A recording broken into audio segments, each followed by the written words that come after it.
हाँ जी, आज का जो अपना टॉपिक चल रहा था 12th क्लास का इंटीग्रेशन या इंटीग्रल्स। इंटीग्रेशन एक प्रोसेस होती है, इंटीग्रल्स जो अपना आंसर आएगा और जो फंक्शन अपने को दिया होता है वो इंटीग्रेशन करने के लिए दिया होता है, तो उससे आंसर जो बनता है वो इंटीग्रल होता है। अब ये ध्यान देना है कि अपने उस पर बात कर रहे थे, फॉर्मूलाज मैंने लास्ट वीडियो में लिखवा दिए। अब बात करते हैं अपने 7.1 की। अब 7.1 के अंदर वैसे तो वो सारे फॉर्मूला बेस्ड क्वेश्चन है टोटली, तो अपने फिर भी कुछ क्वेश्चन करते हैं जिससे तुम्हें समझ आए कि करना कैसे है। ठीक है, तो देना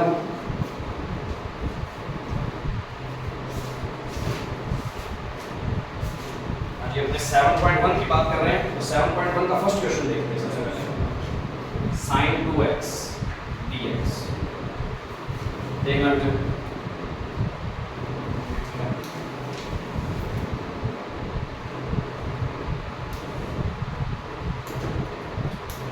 sin 2x।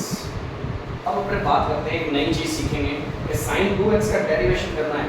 अब यहाँ ऐसे मत करने बैठ जाना सर, पहले sin का हो जाएगा फिर 2x का हो जाएगा। जैसे अपने डिफरेंशिएशन करते हैं ना कि ऐसे यदि फंक्शन दिया हुआ है sin log x ऐसे करके कोई फंक्शन दे दिया और इसका इंटीग्रेशन करना है। डिफरेंशिएशन में तो क्या करते थे, पहले sin का कर दिया फिर log का कर दिया फिर आगे जो बचता उसका कर दिया, ऐसे करते थे ना। पर ऐसे यहाँ कभी नहीं करना है, इंटीग्रेशन में ऐसा कुछ भी नहीं होता है। अब ध्यान ये देना है यहाँ पर करना किस तरीके से है कि इसका इंटीग्रेशन करना है, तो इंटीग्रेशन का साइन लगाया, किसके रिस्पेक्ट करना है, x के रिस्पेक्ट करना है, तो dx लिख दिया साथ में। ठीक है, साइन का क्या होता है, cos माइनस का cos, ठीक है, प्लस में c। अब एक बात यहाँ ध्यान देनी है, यहाँ यदि सिंगल x तुम्हें दिख रहा है ना, सिंगल x के मल्टीपल कुछ है, मल्टीप्लाई में कुछ भी डिजिट है, वो हमेशा अपोजिट में आ जाएगी उसके पास। ये हमेशा ध्यान रखना कि यदि कोई क्वेश्चन इस तरीके से दे रखा है अपने को और इसके मल्टीप्लाई में कुछ है तो वो कहाँ आ जाता है, डिवाइड में आएगा यदि x है। अब सुनना क्वेश्चन ऐसा, मान लो कि क्वेश्चन इसकी जगह ऐसा होता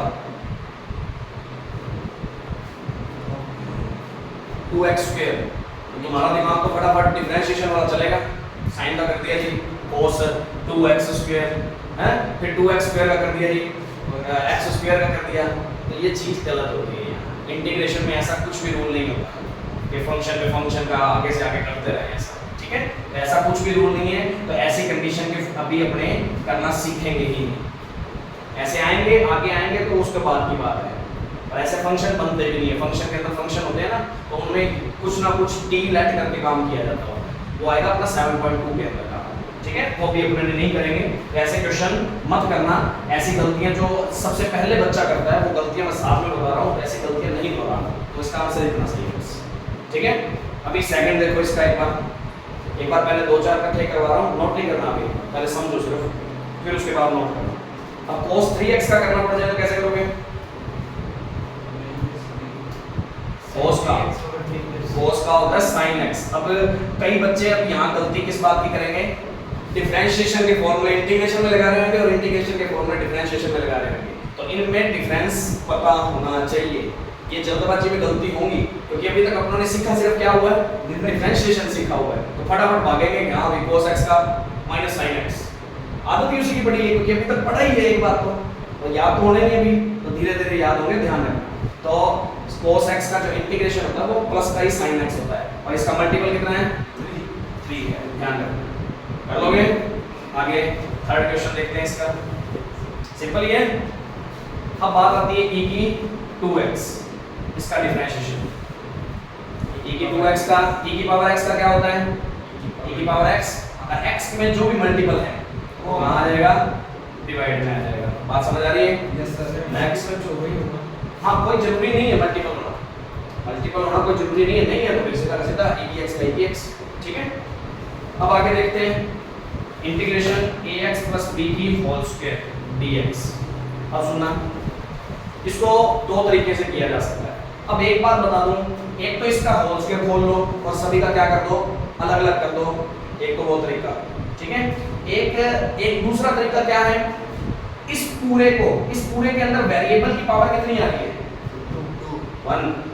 अंदर बोल रहा हूँ, अंदर कितना आ रहा है, 1 ही आ रही है ना पावर। यदि इसके अलावा 1 के अलावा कोई और आती है ना, मान लो यहाँ 2 लिखा होता, 3 लिखा होता, -1 लिखा होता है, कुछ और अंडर रूट होता चाहे 1 के अलावा कोई क्वेश्चन आ रहा है तो उसको अपने पावर वाले तरीके से नहीं कर सकते।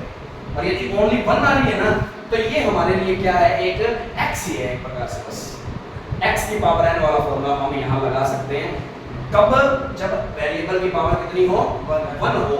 1 के अलावा कुछ भी है, स्क्वायर है, क्यूब है, 5 है, 10 है, ऐसे क्वेश्चन कभी भी सीधा डायरेक्ट नहीं करने हैं कि सर पहले पावर का कर लिया फिर अंदर वाले का कर लिया, वो डिफरेंशिएशन के तरीके होते हैं, ठीक है। इंटीग्रेशन में ऐसा कुछ भी रूल नहीं है, इंटीग्रेशन में ऐसा इंटीग्रेशन भी नहीं कर सकते अपने 7.1 के अकॉर्डिंग।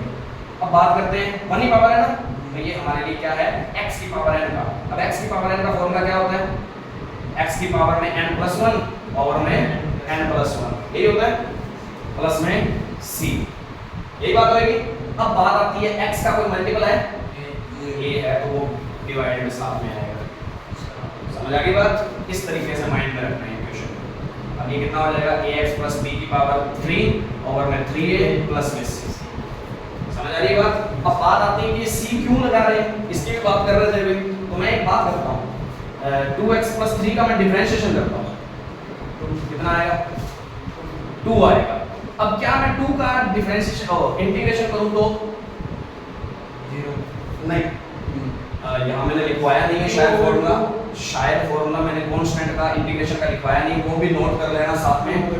किसी भी कांस्टेंट का इंटीग्रेशन करना हो, किसी भी ओनली कांस्टेंट का इंटीग्रेशन करना हो तो कांस्टेंट तो आ जाता बाहर, बचा कौन अंदर, dx ओनली। मैंने कहा था डिफरेंशिएशन और इंटीग्रेशन आपस में एक दूसरे के एंटी होते हैं, तो बचेगा कौन ओनली, x बच जाएगा। ध्यान रखना 1 का यदि डिफरेंशिएशन करते हैं और इंटीग्रेशन कर रहे हैं तो वो x आता है यहाँ पे, यहाँ 0 नहीं। 0 किसका होता था, कांस्टेंट का डिफरेंशिएशन करने पर 0 आता है। कांस्टेंट का यदि अपने क्या कर रहे हैं, इंटीग्रेशन कर रहे हैं ना, तो वो x में कन्वर्ट हो जाता है और कांस्टेंट जो भी है वो वैसे का वैसे रहता है। तो इसका आंसर कितना आएगा, cx प्लस में k लिख लेना, आपके पास c लिखना, क्योंकि कांस्टेंट नया लेना पड़ेगा कुछ ना कुछ। अब सुनो, कांस्टेंट आ गया, अब ये कांस्टेंट ना लेते मान लो 2 का मैं डिफरेंशिएशन करूं कितना आएगा, 2x आएगा ना, प्लस में c। अब बताओ ये c क्यों लगाया, डिफरेंशिएशन कर रहे थे तब तो आंसर सिर्फ कितना आ रहा था 2, जब इंटीग्रेशन किया तो आंसर कितना आ रहा है 2x आ रहा था ना, पर हकीकत में था कौन साथ में, 3 था ना। तो अपने को क्या पता कि जब इसका डिफरेंशिएशन हुआ था तो साथ में क्या था, क्योंकि इंटीग्रेशन में तो कांस्टेंट का तो कितना हो जाता है, 0 हो जाता है ना। तो उस कांस्टेंट की कमी को पूरा करने के लिए साथ में क्या लगाना पड़ता है, c, क्योंकि हमें क्या पता था कि यहाँ पे ये किसी का डिफरेंशिएशन ही तो दिया होगा ना, इंटीग्रेशन में कोई ना कोई डिफरेंशिएशन ही तो होता है दिया हुआ, तो ये किसी का डिफरेंशिएशन दिया हुआ था। अब वो डिफरेंशिएशन में हमें क्या पता कि साथ में 3 था, 4 था, या कांस्टेंट कोई था कि नहीं था, ऐसा कोई कंफर्म नहीं है ना। तो उस कांस्टेंट की कमी को पूरा करने के लिए c लगाया जाता है।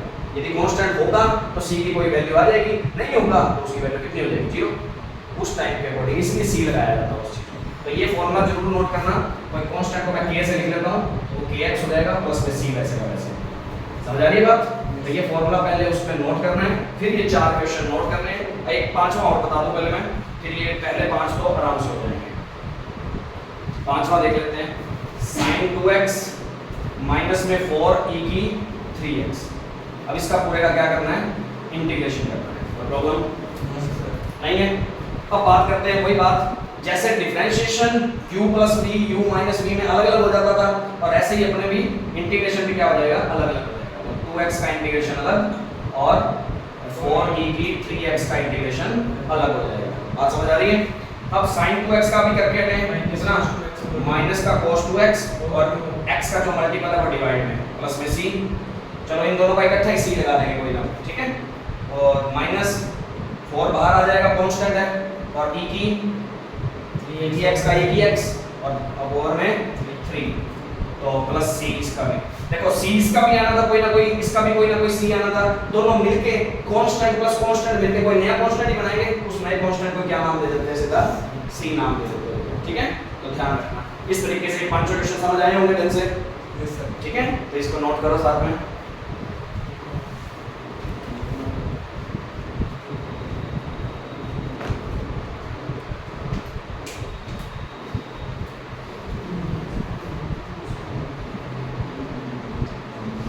पांचों के पांचों क्वेश्चन को पहले ढंग से समझना है कि किस टाइप के ये क्वेश्चन है, ठीक है ना।